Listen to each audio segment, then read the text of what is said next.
se zbiramo na 13. maratonu občine Cerkvenjak. Današnji kolesarski maraton v Cerkvenjaku seveda je že tradicionalni.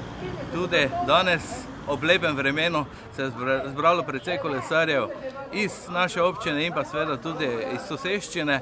Tako da smo res veseli, da so se spet naši člani športnega društva potrudili in pripravili ta kolesarski maraton po mejah naše občine.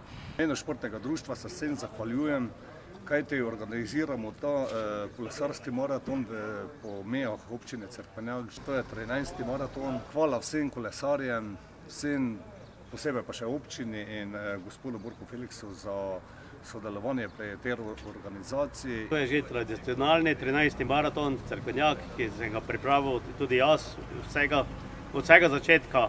Kolesarji naj varno vozijo.